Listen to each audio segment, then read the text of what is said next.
Hello everyone and welcome back to the series where we are reviewing our damaged diecast from the AAPCS. This time we're going to be reviewing Season 3 out of 5 seasons so far. We got a lot of diecast to get into today, so let's go ahead and get started. And just like last time, I'm going to be leaving out a couple diecasts that are too simple of damage to even really acknowledge them in this video. There was one that I did miss though, however, not a whole lot of people even remember it, so there's not really a whole big reason to show it on a video, but we're gonna go ahead and start off this video. Kyle Busch trying to push his teammate. Oh, he gets a loose onto the outside wall. Busch is involved. Swore is involved. They're sliding all over the place. Chastain gets involved late as well. Starting off with Denny Hamlin's FedEx Cares scheme. The only reason I remember using this scheme as a damaged diecast was because it was on the PTC mold, and we all know how notoriously hated the PTC mold is. And so he went into the outside wall after, I think it was Truex, got a bad shove from Kyle Busch, sent him up the track.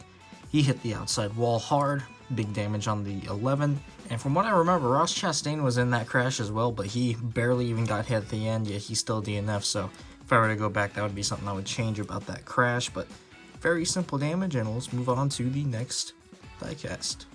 As Alex Bowman leads lap number 2 here.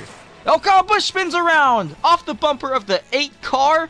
Now, there was a damaged crashed car from Homestead, which was the race 2 of season number 3. However, that one was reused in a later race during that season, so that won't be shown until later. But now we skip to race number 3. Kind of accidentally recreated the New Hampshire crash from 2021 for Kyle Busch here. As you can see, big damage to the rear end. The looks a lot like the actual crash from New Hampshire, but this was from Nebraska, the Roval race. That is where he got tagged in the rear end from Tyler Reddick, I believe, which sent him around, hit the outside wall with the rear end. But as you can see, pretty much all the damage is on the rear end here. Pretty realistic for a slow impact into the outside wall. Realistically wouldn't have been a DNF, but you know, it's just the world of stop motion. You got a damaged car, that car is not going to be going back on track unless all 4 tires are still rolling. Through turn number 6 for the lead. And Ryan Newman's up into the wall. And then later on in that race, Ryan Newman went hard into the outside wall, locked up the brakes going into the infield road course section, and slammed the outside wall. Honestly, the best part that I like about this one is that the little bit of separation here between the panels. I kind of like that a lot, but I kind of wish I did a bit more with this car. This car had a lot more potential, as well as the other 2 that I've already shown, but pretty simple car, pretty nice scheme. Another Ryan Newman diecast to add to the damaged diecast collection, a trend that a lot of people noticed throughout the series. And let's move on to the next one.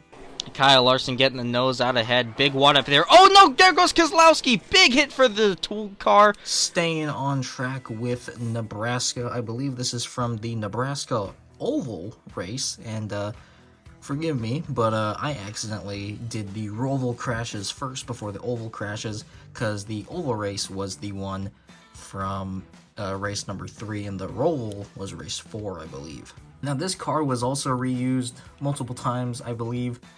One of the times I think was at Talladega on the front stretch when Logano got in the air, but that's a car we'll get to very shortly. But yeah, pretty rough damage here to the nose. You're going to notice this a lot in the damaged cars, but there's always going to be this like little hole punched out on the hood. That is the little spoke thing or post or whatever, drill bit, that's what it is. Where it holds the chassis to the car, and of course that gets damaged a lot whenever, you know, you're trying to make the car look like this. This is a pretty nice car, pretty nice damage to the car, I should say, and definitely got a discount on this thing. Oh, brother! But you know, moving on to the next car. He's gonna take the lead from Larson. Oh, a big wreck on the backstretch. Huge pile up as they come out of turn number 2. trying to move through these guys quick because we got quite a lot this time. We got a lot more than we did in season 1 and 2 combined, but this is going to be our first pair this time of this video, as they are out of focus. Christopher Bell's number 20 Ream machine and Chase Briscoe's High Point 14 machine.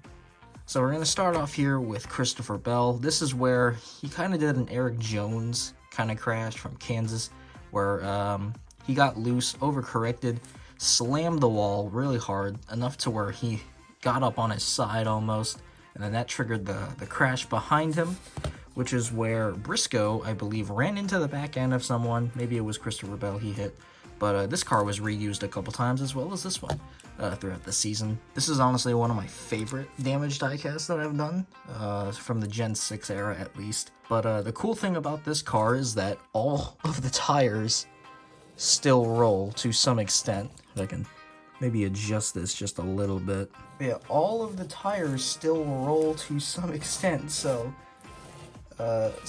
sometimes they do get stuck, but there was a point in time where all 4 tires were still able to roll as if nothing happened to this thing, which was kind of funny in my opinion. It's a cool scheme and a really cool damaged model as well.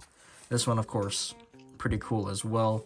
Over time, definitely could have been a bit better, but then again, it is the Gen 6 car, so they are going to be prone to more damage than the next gens are. Martin Truex Jr. still holding the lead, and Ryan Newman spins around. He collects Austin Dillon up into the mix. Roush fans, you can almost uncover your ears and eyes, as this is the last Roush car from the Gen 6 era that I had damaged. This is Ryan Newman's Hot Dogs Oscar Mayer mobile.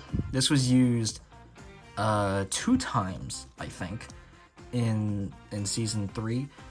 First time it was ever used was Bristol of season number 3, when he spun down to the inside wall and collected Austin Dillon going into 3 and 4, and then it was also reused at Talladega for the first crash of that race, I believe. Along with the Chase Briscoe car, probably one of my favorite damaged cars that I've done, solely because of how crushed in this nose part is and how buckled and bent the hood got and all that. I just think it looks really cool. But all in all, surprisingly, the rear tires still roll, both of them, but of course the front ones are glued into place in order for the car to be, you know, in one piece as well. When it may not be a pretty piece, but it is one piece. His winless streak, maybe he can. Oh, Cole Kuster spins around hard into the outside or inside wall. Gets now going on to North Wilkesboro. This is one of the nastier looking crashes, honestly. This is Cole Custer's number 41 machine. Don't remember exactly how the crash started, but I think all that happened was that Custer got loose off the corner, and as he spun down, he got hit by Ryan Newman, which peeled the nose off of his car. And I'm still surprised that this piece right here is still on the car. I'm surprised it hasn't snapped off at all, but I don't even want to try. There's some quarter panel damage here. Not sure exactly where that came from in the crash. Maybe he did get hit in the rear end, which caused him to spin, and that's why that damage is there. I'd have to look back at the crashes. The first time that I'd be rewatching the crashes would be as I am editing this video, so me describing these crashes will not be too accurate, unless my memory does serve me correct. Pretty cool car. I kind of do wish that the nose could have come off in the crash. I feel like that would have looked cool, but honestly, I can live with the way it looks like right now. I kind of like how the rear bumper and rear quarter panel damage turned out. It does look pretty Gen 6 like. Number 1 and 2, and it looks like Ryan Blaney spins around off the bumper of the 18 car of Kyle. Ryan Blaney fans, you're going to want to close your eyes and cover your ears for this one, because this is the most beautiful scheme that I've ever damaged before, and it was just for a simple rear end impact into the outside wall. I'm pretty sure I said this during the behind the scenes video as well. This is one of my favorite rear end damage diecasts that I had made up to that point, solely because of how realistic the rear end damage looks like. But not really a whole lot that I would change about this car. Maybe a different scheme, because this, I would have rather had this scheme hung up on my wall instead of a damaged version of it. Like I probably would have done a Menard's car, or maybe his primary body armor car, instead of this beautiful strawberry banana scheme. But that is Ryan Blaney's car from North Wilkesboro, and moving on to the next car. Now takes over third place, and Chase Elliott spins around hard into the outside wall. That's from North Wilkesboro to Las Vegas, the gambling city that Chase Elliott never seems to find any luck at. But yeah, this is where I think this is actually the second time that I've had a damaged diecast for Chase Elliott at Las Vegas. So that's kind of funny how even in stop motion, Elliott can't even have any luck at Vegas. Either way, this is the car. Honestly, pretty realistic damage. The only thing I would say is, like, I don't know where this piece went. I have no idea where it is. I just know it never showed up in the crash. Maybe it went flying somewhere whenever I was damaging the car. Kind of cool how you can see here, front of the hood right here is kind of popping up. So honestly, if I was able to maybe try to pry the hood open just a little bit and then maybe bend it slightly to make it look a bit more damaged in that way. The only reason I didn't though is because all of these diecasts that I've showed you guys so far, they have all been damaged with a hammer and a flathead screwdriver to use as like a pick, basically, to put, like, set the screwdriver on the car and then hammer it in like a chisel. Not efficient at all, not a smart way to do it at all either, but it does get the job done, and it does make for a very rough looking impact for a lot of good crashes. Fall back a bit, and Alex Bowman spins around harder to the outside wall. He got it. And later on in that race, Team Hendrick did not have a good day that day at all. As you can see here, Alex Bowman hit the outside wall coming off of turn number 2. And the funny thing about this car is that the reason he spun around was because he lost a left rear tire. But if we can bring your attention here, there's a left rear tire on the car. Why is it there? I have no idea. He did mostly a Joey Gase type near flip from 2021. Get this out of here, because that is not supposed to be there at all. Because you can literally see the car lose the tire and then spin around in the crash. I don't know if it was there before I filmed the crash or if I added it in after the fact. Either way, it was stupid to put it on there in the first place, and it shouldn't be there at all. Because the whole reason that this crash even happened was because he lost this tire, and yet it's back. So I don't get the logic there, but honestly, pretty neat damage. I really wish that the rear quarter panel and the rear bumper had a bit more damage here as well to show more that it was like, you know, that's where it hit and it was more flattened here and all that. But I don't know what it was. Maybe I just couldn't hold the car in a proper way or whatever. Either way, cool car, cool crash, stupid mistake, and we're gonna move on to the next few cars. Side by side. Oh no, we got trouble! Matt DiBenedetto hard into the outside wall. And then Matt DiBenedetto went hard into the outside wall coming off a turn 4 at Auto Club. Don't remember exactly what happened. I'm pretty sure he got loose off the corner, overcorrected, and then Chris Buescher was there on his outside, which spun him around, causing him to hit the outside wall with his driver's side. And I do remember Buescher spun around. I think someone ran over him, which is why he spun around. But I do remember that Matt DiBenedetto did overcorrect and end up getting spun off of Buescher's nose. But you can see here, this is one of the cars where I took the flathead screwdriver right there and then hammered that down to get sort of a cut into there.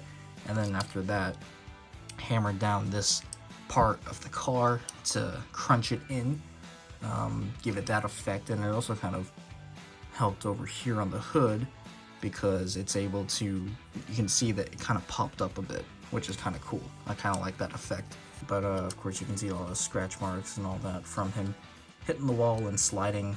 Moving on to the next car. Stretch they go. They're going to fan out just a little bit. And we got trouble! William Byron's upside down, barrel rolling down into turn number 3. Oh boy, big Talladega. This is the first flip of the season, I think. And as a matter of fact, this is the only flip of the season from what I remember. This car was actually reused twice. Well, it was used 3 times in total. But it was redamaged once, I believe, and that was for this flip at Talladega. The first time this was used was Daytona.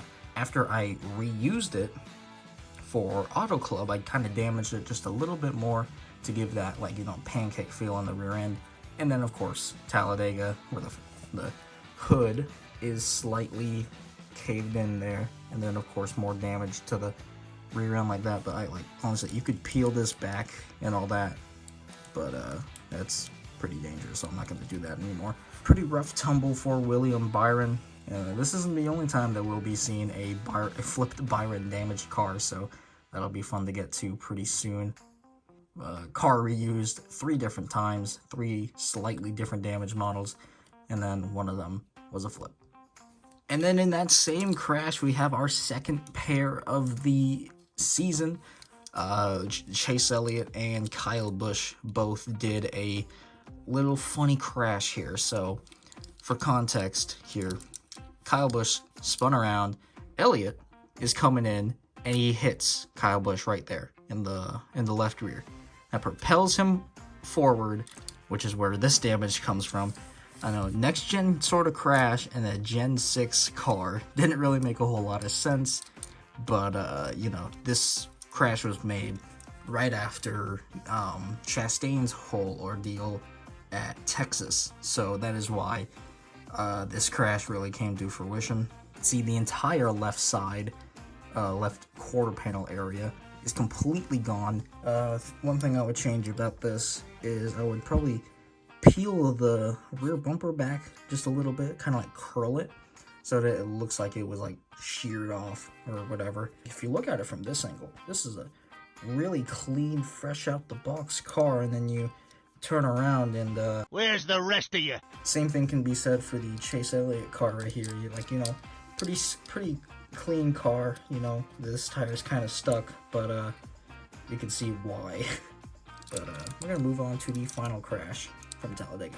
That 23 car. We go through the triangle. We got trouble. It's a Penske car of Joey Logano up in the air. Last crash from Talladega, and Joey Logano went up in the air, slammed back into the ground, and this was honestly a wild crash. He didn't get upside down, but he did get in the air enough to where the entire front nose basically came apart. But as you can see here, pretty big damage to this car. This won't be the first time that we see, or this won't be the last time that we see Joey Logano in this video as well, unironically. But yeah, pretty big damage to this 22 machine. The entire nose is like gone, like especially this part right here. Revisiting the Brad car here, this was also in the same crash as this. Like I said, this was reused. And yeah, you can see these two did not have a fun time at Talladega. Near bottom of the standings, and we got trouble already. Early trouble in turn number 1. And moving on to Richmond, we can see that Kyle Busch's crash wasn't the only one that was accidentally remade. As you can see, this unironically from Richmond as well. So honestly, I don't remember if that was intentional or not, but from this crash, I remember that Elliott had lost a piece of something from underneath his car, and then that caused him to have his own little crash. But then Kevin Harvick ran over that piece of debris, which caused him to spin around and slam the outside wall with his rear end on the car. Absolutely killed this machine. But yeah, pretty big damage to the Season 1 champ here. Surprisingly, he only had 2 damaged diecasts in the entirety of the Gen 6 era. But yeah, pretty heavy damage here to the rear end, this rear quarter panel here. I'm pretty sure this car was actually in 3 different pieces. The main car, like right up here, this quarter panel piece, and then this bit of the rear bumper. So yeah, this thing was mangled, and then it's missing a tire here. No idea where that went. Tires always go everywhere when we're damaging cars. I got a beautiful car here. All I want is $7,000. But I got a slight dent in the back. But now we're going to be moving on to the last few cars. Someone's not going to be happy with him. Oh, Kyle Busch starting to lose it, and he lost a tire. The tire blows out, and he's hard into the outside wall. And this one right here is simple but effective. This was the first and so far only time that I've actually damaged a car and then continued to use it during the race. As you can see here, Kyle Busch from the Martinsville race blew a tire going out into turn number 1, pancaked the outside wall with his driver's side, came back down pit road to get some tape on this car, and then managed to finish, I believe, a lap down. So, kind of funny story to this, kind of funny crash, and like, you know, a series of events, but missed out in the final 4 because of this crash, but oh well. I think this is just electrical tape, so fun little touch there. But yeah, we're gonna move on to the finale now from Gateway. We'll file it right now, and oh, we got more trouble. Martin Truex Jr. hard into the inside wall and back up into traffic, and there's a... And Martin Truex Jr. did not end Season 3 too well. From Season 2 winning the finale to Season 3 and wrecking out in the finale. But big damage to the front end here for Martin Truex Jr. There's a lot of reused cars in this crash, like the Chase Briscoe car I think was reused, as well as the Christopher Bell car that was reused. Maybe there was another one, but I'm not too sure. I probably would have damaged this nose a bit more. By that I mean like try and see if I could separate the hood from the bumper and all that, make it look a bit more realistic. But yeah, moving on to the final car from this season. Suarez hold on to this championship. Logano's gonna go wide hard into the outside wall, and that's gonna bring out a caution. And probably the most anticlimactic crash, oh god, is Joey Logano's crash into the outside wall with 2 to go on the lap counter. Fighting for the lead actually, going through 1 and 2, and then washes up the track, slams the outside wall with his rear end, and DNFs from it. Yeah, this car DNF'd, but the Kyle Busch one kept on going. Yeah, I could have just put some electrical tape on there and that would have been a cool story to have, but I didn't, because I'm an idiot. But either way, this is a cool damaged car. For the crash that it was used for, not so cool. But, you know, you live with what you get, and then, you know. But I would definitely reuse this car in the future if I were given the opportunity. But yeah, that basically wraps up this video. So hopefully you guys did enjoy this video. Once again, I will continue to do this series for every single season that I have some damaged diecast. But for now, seasons 1, 2, and 3 are what you guys have. And then more coming your way. Season 4 will be coming out soon. How soon, I am not entirely sure. That is the video for today. Hopefully, again, that you guys did enjoy. And please let me know if you want to see more just like this. Anyways, I'll see you guys in the next one.